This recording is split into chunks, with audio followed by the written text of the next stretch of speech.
Alright, you guys, welcome to the video. It's me, Ciara, aka Ciara in the bonus, and we are here live on Twitch. Make sure you guys drop a follow to the Twitch to pull to the live stream. The link is pinned in the comments in the description. Shout out to my guy T Gunna for the recommendation. So I just checked out Earl's sweatshirt and Tyler the Creator. Whoa, so if y'all want to check that reaction out, it is gonna be on the channel by the time this is posted. And T Gunna was telling me, Earl and Tyler were influenced by MF Doom, and I was like, yeah, I've heard that name and I've seen his like mask and stuff, and I know he's like one of the goats, but like I've never heard anything from him. So that brings us here. So you guys, let me know what else to check out from MF Doom, because I really don't know much about him. So I know y'all fans be knowing everything, so y'all give me some background, like for the other people he's influenced, like how did he get started. I heard he's like alternative type vibe, which I live for some alternative black artists, because I just like seeing the full spectrum of like hip hop. I don't like just one type of hip hop. I love all the different kinds of hip hop, whether it's weird, whether it's indie type vibe, whether it's alternative, mainstream, rage, hype music, the lyrical miracle music. I love all of it. So y'all put me on. We're gonna check this out. Can I Watch featuring Apani B as Nikki? Okay. I literally have no idea what to expect. Like, I don't even think I know what dude's voice sound like for real. Okay. Let's check it out.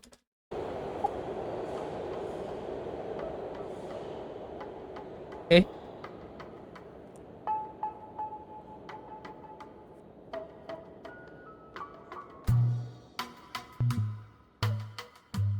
Okay.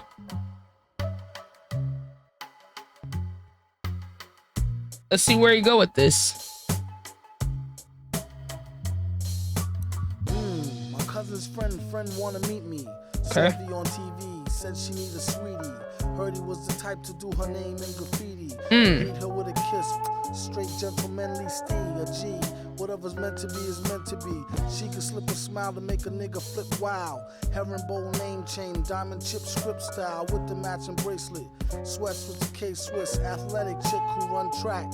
Hey miss, pleasure's all mine, please call me Vic. Okay, I did a full inspection, head to toe, Ooh. black denim, flash. Ooh, okay. I don't know who Apani is, but hold on. I love this type of style, like a music. First of all, I can definitely tell that it's older, like, right? Like this almost over 20 years old, right? But at the same time, the production quality is still like incredibly high, like still really good.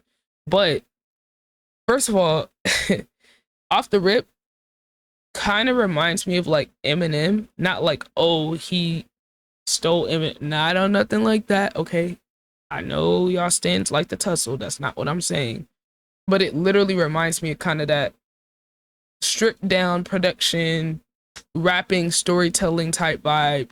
Sometimes Eminem would do the thing where he does both perspectives, right? But I like how MF Doom has someone else doing the other perspective, and he's not the first one to do that. Biggie did that with Lil Kim. It's a thing, but personally, I just love the storytelling type songs where it's like almost like a skit, like they're painting a scene. It's almost like watching a show or something, right? But off the rip, I could tell this guy's storytelling is amazing, because the way he's describing stuff, you can tell like it's levels to it, right? He's not doing nothing crazy like technically, right? Like in terms of like the technicality of the rap, but you can just tell good ones, because it's like when he's rapping this stuff, I'm visualizing it. Everybody can't do that, the greats can do it, but it's like when you hear basic rappers and like people that just rhyme words, I say there's a difference, y'all. Being a rapper and a lyricist and storyteller versus someone that just rhymes words and has a little melody. Two completely different things. They're not the same category. And then sometimes we get the greats that are very skilled rappers, lyricists, storytellers that can also make the songs that sound good sonically. That is a Kendrick Lamar, Andre 3000, Eminem. Like, it's a hard skill though to be able to do both. But most people that rap these days are just people that's rhyming words to make a song that sound good. They're not actually skilled. So it's refreshing to hear like people like this. Oh, that's the other person reminds me of Nas. I was like, who is it? Nas. Now personally, Nas is one of my goats. If we're talking like old school rappers, it's pretty much like Eminem and Nas for me. So if that gives y'all an idea of the type of rap and delivery that I like, that's why I like J. Cole and other artists that have kind of extended from that. And it kind of makes sense because, if I'm not mistaken, Nas influenced Eminem to some extent. So it's like, if we really take it back, it really go back to Nas. Now, I don't know who was out first or whatever, but this breed of rap style is just my cup of tea personally. So let's go back a little bit so we can kind of digest this storyline. But that's just like initial thoughts off the first like minute of the song. So I would say, I would revise my statement. Instead of saying it reminds me of Eminem, it more reminds me of Nas than Eminem. The matching bracelet, sweats with the K-Swiss, athletic chick who run track. Hey miss, pleasure's all mine, please call me Vic. Okay, I did a full inspection. Head to toe, we rock black denim. Flashed the grin, sweet as sin. Said to him, hey, my name is Nikki. You're 20 minutes late and almost missed me. Turn off my CD. I was bumping vintage Biggie. Said, I love the way you smile, but your eyes. That's so funny that she said I was bumping vintage Biggie. Because the part she's playing in this is literally reminding me of like Lil Kim and Biggie's dynamic in their song. Like even down to her delivery, like it's crazy. Eyes look tricky. Yo, I gotta be home by 8:30 or my mom's will kill me. She spazzes out when I'm late. Plus she says that I'm too young to date. So overprotective. I wish she'd take a sedative and shit. Yeah, but that's whatever. What's your perspective? Tell me more about you, Vic. Okay. Love at first sight, that's the proof. He wasn't outright too thirst, but in truth, fresh as a Mayflower, face like Howard. He had the green light. She asked him what's a Canaanite. Flavor of the night, Sam, Ciara, and Fahrenheit. He talked, I listened. He listened, I spoke. We walk arm in arm and split a cherry coke. Spit religion and politics, Sega and chess, roots and culture, hip hop, skunk and cess. I caught him sneaking peeks at my breast while fronting name dropping connects. First started out like she was just born's friend. Used to act grown for pretend, whispering, speaking on the phone for hours on end, on the bone from just listening, and then call me back, my mother home. Spoke the tone again, call back and do. See, it's little things like that just like one thing, like I don't know when this started, you know, if you're an older rap fan, y'all definitely let me know. But like one thing I love about rap and hip hop is how there's always been like this weaving in of like skits or like realistic conversations in the music. There's still a few artists keeping that alive to this day, but like that's just one tradition with like rap that I've loved, like regardless what generation it is, like even down to the part where she like where was it, I'm trying to find the lyrics. Speaking on the phone for hours on end, on the bone from just listening, and then you know she's whispering like, call me back, my mother's son. You know, like, you know, down to that, like it's so intentional, it's such details, but that really lets you know who's the like true artist and who's truly skilled versus like who just raps just to rap. Like, you know, those little elements, they matter, bro. They matter. To me, those are like some of the telltale signs you can tell who's like really skilled and genuinely talented and loves art, the art of music, because it's a performance. It's not just about, oh, like, let me just have the craziest rhyme schemes. Like, these artists have range. Like, it's poetic. I mean, this is on some like Romeo and Juliet shit, right? It's like some UK Romeo and Juliet shit. That's how it feels to me, at least. This is like some Shakespearean rap shit right now. On the bone from just listening, and then call me back, my mother home. Spoke the tone again. Call back and do the same thing tomorrow. If something don't give, I'll be forced to ignore her. Getting on my last nerves, forget it.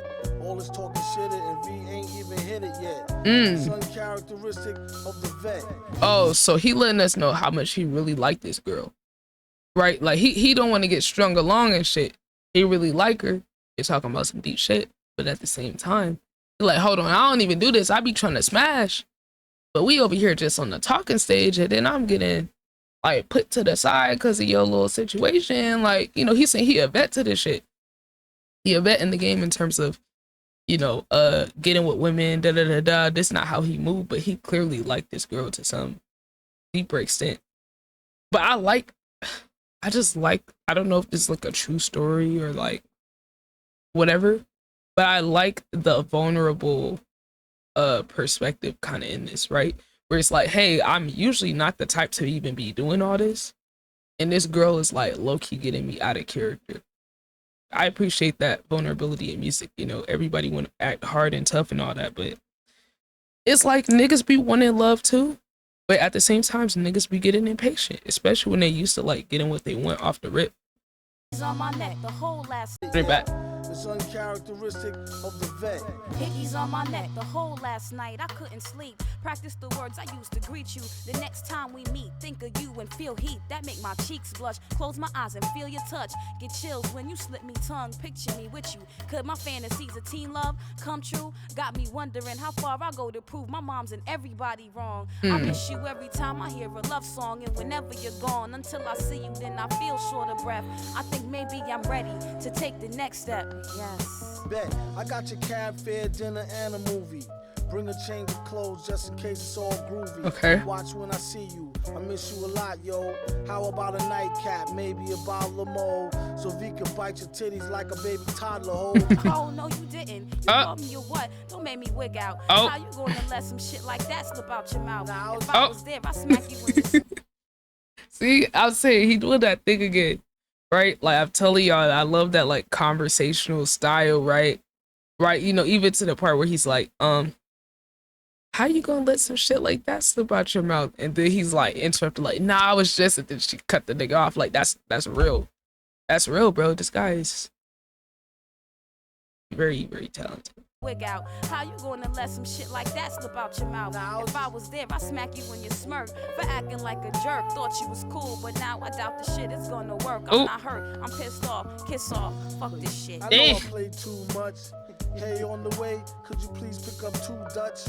Okay, peace. See you when you touch. I wonder if she ever had a cootie cat 8-8. Vaughn can't wait too long, stroke it on the late. Wait. First, let's get this shit straight. Don't call me out my name, I'm not the one to get played.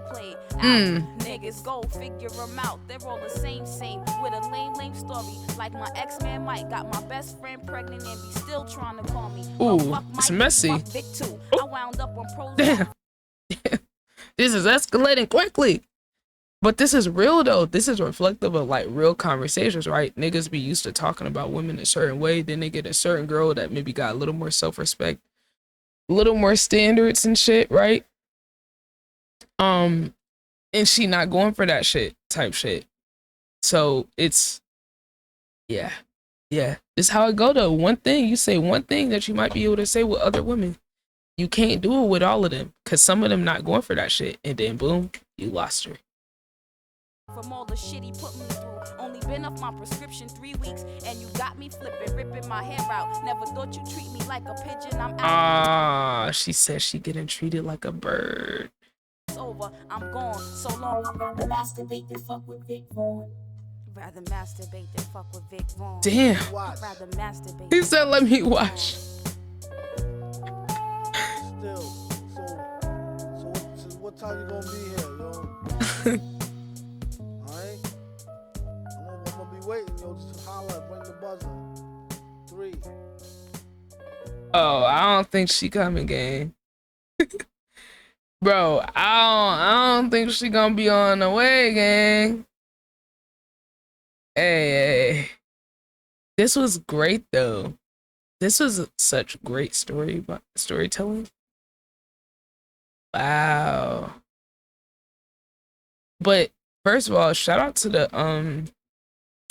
the female rapper Apani B. Shout out to her because she played her part so well in this.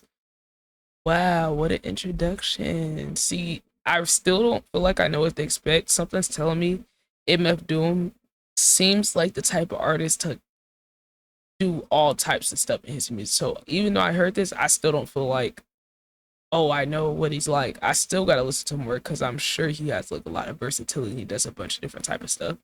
So I definitely got to hear. Let's see what the comments say. I love seeing what other people think about it. The storytelling on this track is why it's my favorite. I'm not hurt, I'm pissed off, an autobiography. One of the best songs I ever heard in my life. This was good. Yeah. So people were saying this is his best album. He thought it was some love song type shit and he flipped it. Huh. The piano, yeah, the piano. See, I love like the simple production. Like production don't have to be crazy. This one of those things where it's like I feel like a lot of rappers these days, the production carries them. Like the production and the producers are doing like 80% of the work. And maybe them and their aura and their words and what they're saying or their style is doing 20%. But like these days, I'm gonna be honest, this might be kind of radical, but like I feel like for the artists where the production is a huge part of their brand and they're not producing, which is most of them, the producer name need to be in the title too. Because a lot of these people, if it was just them and their voice and their words, it would not stand up and hold weight like it does with a lot of these older rappers and the OGs. It just wouldn't. It doesn't. Their name and their lyrics and their lyrical content is not carrying the song. This is a type of song where he's carrying. The production plays his part, but like that's the thing with like the newer generation. And I'm not throwing everyone in the same category, but I'm just saying like the mainstream people, because there's a lot of quality rappers and lyricists that's not in the mainstream eye that do the little things that carry their weight. But the ones that got the most eyes are not, for the most part, are not those type of guys. And we're not losing it. I'm not gonna get on the train and say, oh, hip hop's dead. Oh, there's not real. No, y'all niggas just need to dig and find who they are. We have a JID. We have Earth Gang. We have Little Sims. You know, we got legit rappers and lyricists and people that's talented in musicality and write their own stuff. Like they're there, but it's like y'all gotta go out your way to find them, and that's okay. Because we're not gonna sit here and say, oh, the new generation is not talented. They don't care about lyrics. They don't care about the artistry. They don't do concepts. Yes, they do. You just gotta find them. But that's the beauty of the music. They're out here, bro. They're out here. There's people carrying the torch. So look, man, this was a good song and very refreshing to hear. I just love listening to like old school music and stuff. So y'all gotta put me onto some more stuff. I'm excited. I kind of want to watch this right here. MF Doom Persona Explained. Maybe I'll watch that. I do kind of, I want to understand like the background and the character and stuff. But look, y'all let me know what y'all think in the comments. Let me know what's your favorite MF Doom songs. Like, what's your favorite ones? Why is it your favorite? What's your favorite project from him? When did MF Doom come out? Who were his influences? Just curious. I'm not gonna lie. You know, the other group that it makes me think about when I hear him, I think about a little bit of Wu-Tang Clan. Like, I wouldn't be surprised if he grew up here in Wu-Tang Clan, which like who really didn't grew up listen to Wu-Tang Clan? But that's who it reminds me of, down to the production, his delivery, all that. Wu-Tang. That's the other group. So Nas and Wu-Tang. That's who I'm thinking about. I was literally sitting here like, this remind me of somebody else. It's not just Nas. It's not just Nas. That's who it is. But yes, I really enjoyed this. Make sure I leave a like, comment, and subscribe. Drop a follow to the Twitch to come to the live stream and be a part of the conversation. I would love to have you guys. But until next time, y'all, I'll be looking out for y'all recommendations. But we're out of here.